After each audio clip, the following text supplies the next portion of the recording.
Hey guys, Gigsta12 here with another series called Redpower Computers with Gigsta12. In this series I'll be showing you how to do some pretty cool stuff with Redpower computers, but in this first episode I'll be showing you guys how to set up a Redpower computer and also a multi-command system to fire a cannon with a computer. So let's get started. The first thing you'll need to create a Redpower computer is a central processing unit. Now a central processing unit is made up of wooden planks, red doped wafer, block of diamond, and ribbon cable. So we'll grab one of those. You'll also need a monitor. Our monitor is made up of glass, wooden planks, red doped wafer, lime luma, and ribbon cable. You'll also need a disk drive, and a disk drive is made up of wooden planks, blue trick motor, ribbon cable, and red doped wafer again. You'll also need a operating system, and for this we'll be using the 4th boot disk, which was designed for the Redpower computer system. And a 4th boot disk is made up of a blank floppy disk and a redstone dust, and a blank floppy disk is made up of wooden planks and iron ingots. So we'll grab one of these. You'll also need a screwdriver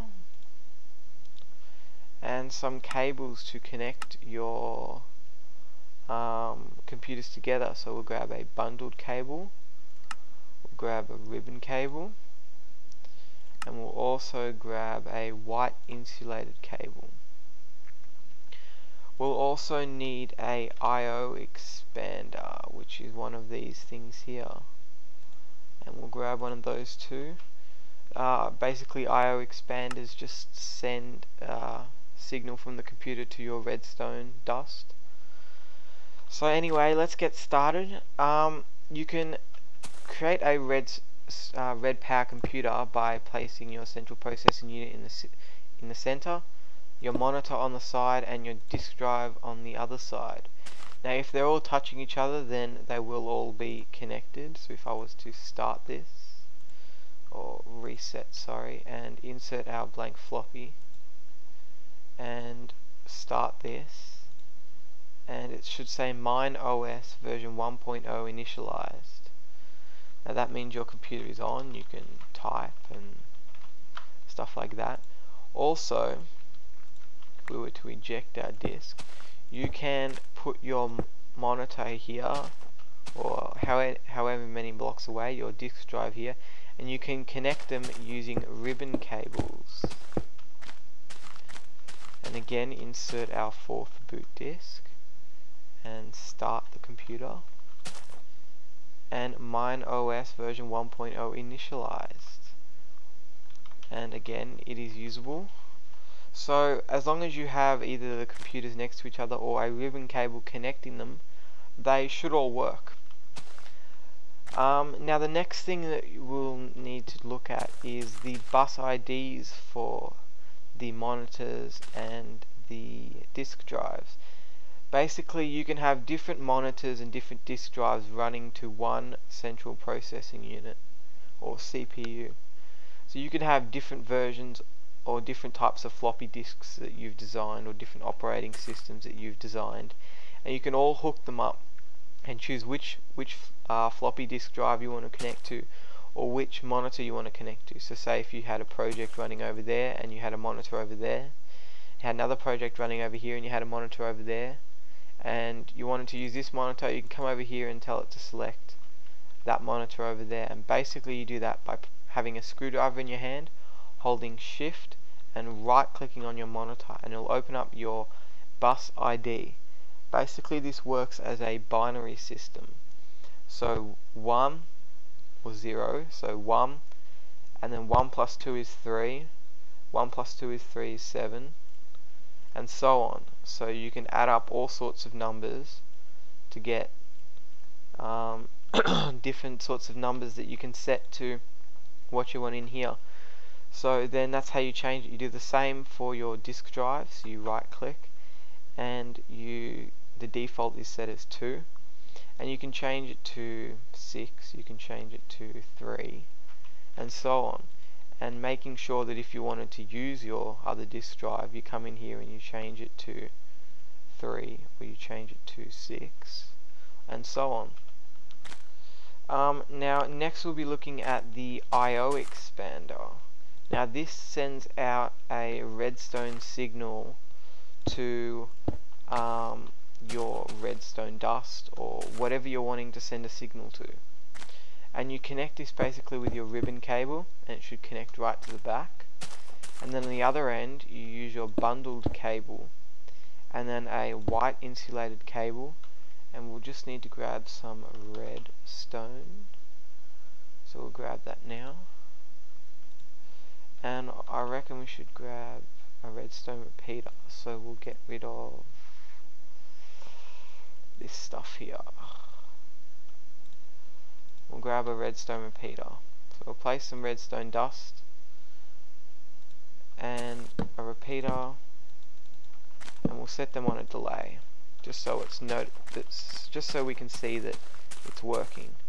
So basically, make sure your computer is on, it's connected to your monitor, and then you want to send a command to your redstone dust. Now basically, each of these insulated wires works as binary also.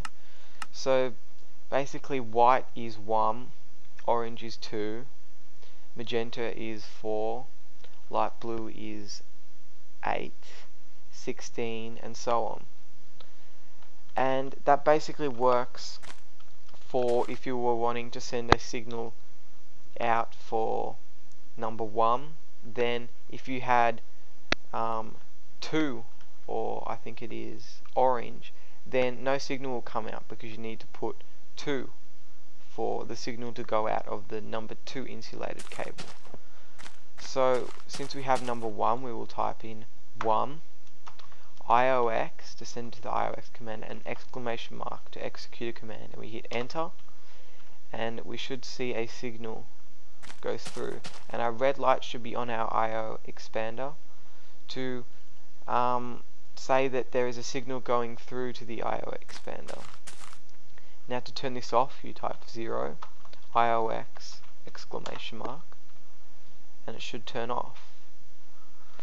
Now that is just your basic set of commands. Now say if you changed your bus ID of your I/O expander to 7 for instance, and we were to type in 1 IOX exclamation mark, no signal comes out and no light is on. The reason for that is because it is looking for the number 3 IOX command, IOX expander. So we need to change it to look for the number 7 I/O expander. So basically you put in number 7 IOX ADDR space exclamation mark, and then you can type in 1 IOX exclamation mark, and a signal should turn on. And then you type in 0 IOX exclamation mark to turn it off. So that's how that works. You can change your I/O expander bus IDs, and that's how you send signals through. Now it may be painful having to type in 1 IOX exclamation mark or 0 IOX exclamation mark. You can actually set these commands as words. So I'll show you how to do that now. You put in a colon, space, and then the word you want. So say we want to turn on, we'll call it white, and then we'll put in the commands. We want to put in 1 IOX exclamation mark and then space semicolon to end the command that we're wanting to execute. And then we type in white, and a signal should turn on. We type in 0 IOX exclamation mark, signal turns off, white, and it turns on. Now let's create a reset. A reset will work for the I/O expander. So we'll put in colon, reset, and then 0 IOX exclamation mark, semicolon. Then we type in reset, and it should turn off. So that's how you add words to your commands. So next we'll set up a lamp system. So we'll destroy all of these and we'll just quickly create a lamp system. So I'll be back with a lamp system.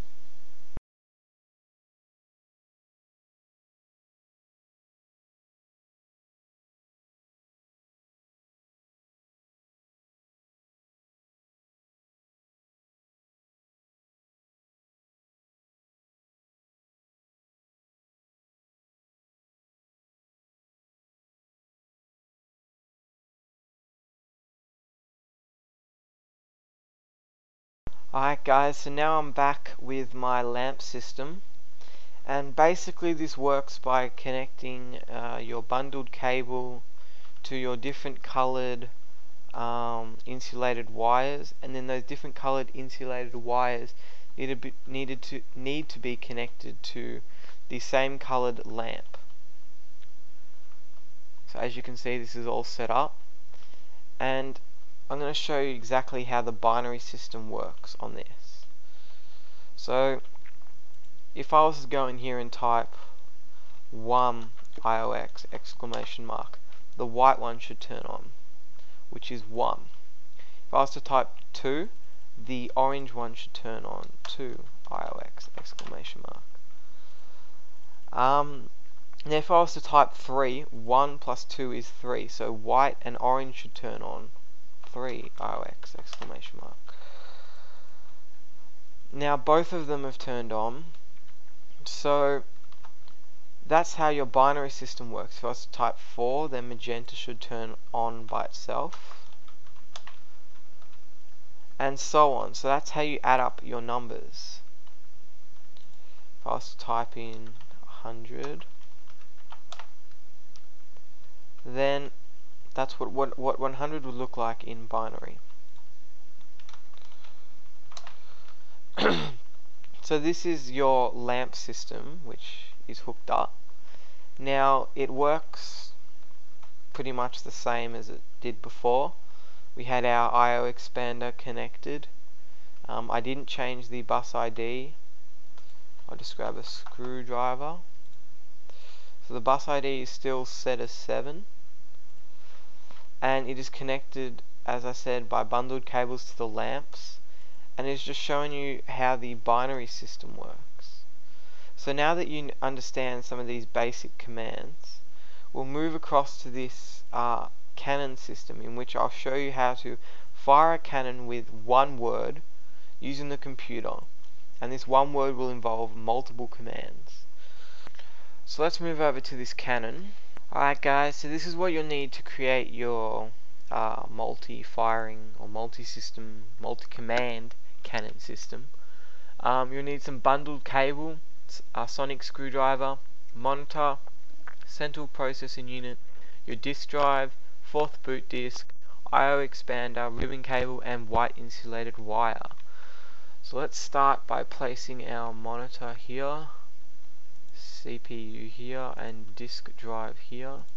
Insert our floppy there. Let's connect them all up, and let's start the computer. Let's make sure it starts up. Sweet. Alright, now let's connect our I/O expander.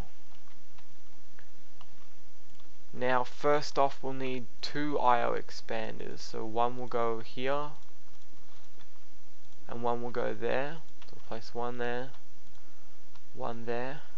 and we'll grab some bundled cable, and we'll place some white insulated cable.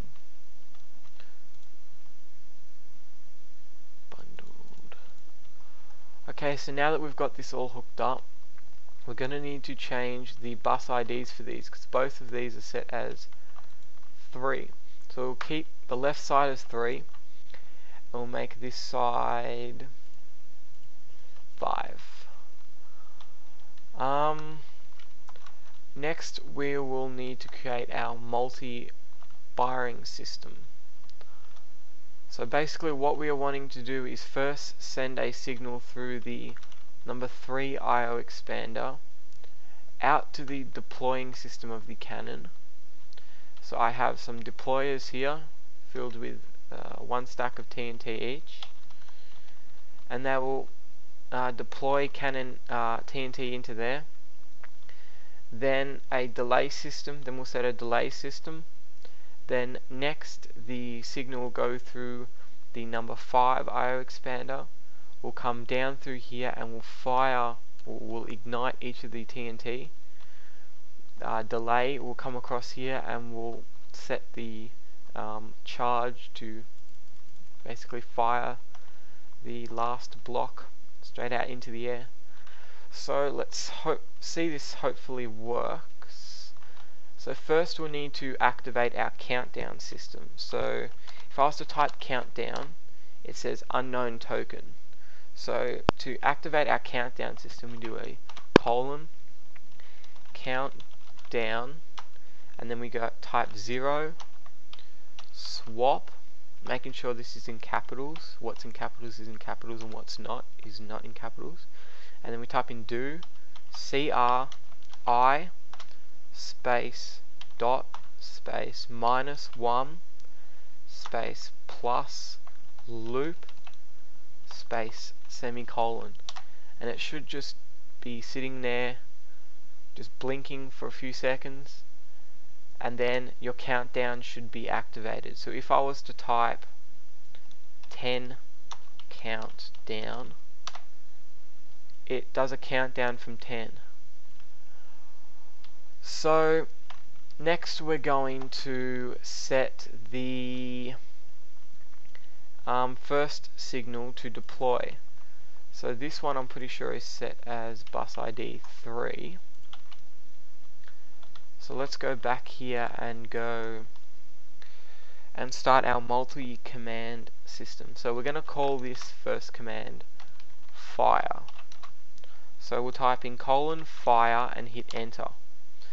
This is how we start our multiple command system with this compile. So first we want to tell it to go to the number 3 I/O expander. So we tell it to go 3 IOX ADDR space exclamation mark. Next we want to tell it to send a signal out. So we type 1 IOX exclamation mark. Then once it has deployed its TNT, we want to set a delay before it fires. So we'll set a 10-second delay. So we go 10 count down. Then we'll go and change to our number 5 I/O expander. Let's check it's number 5. Good. So we go 5 IOX ADDR space exclamation mark.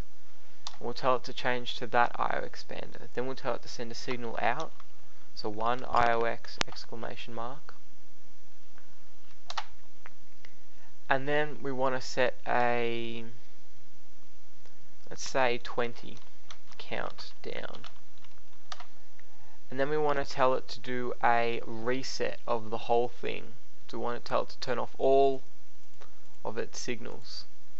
So we'll go 0 IOX exclamation mark, then 3 IOX ADDR. So we want to change back to the other IOX expander, and then we want to tell it to go 0 IOX exclamation mark, and then type a semicolon to end this. Now if we were to type fire now, it should do all of this, send a signal out, and fire our TNT. So let's go back, and it looks like it's reset. So let's type fire, and we'll see what it does here. 10, 9, 8, 7, 6.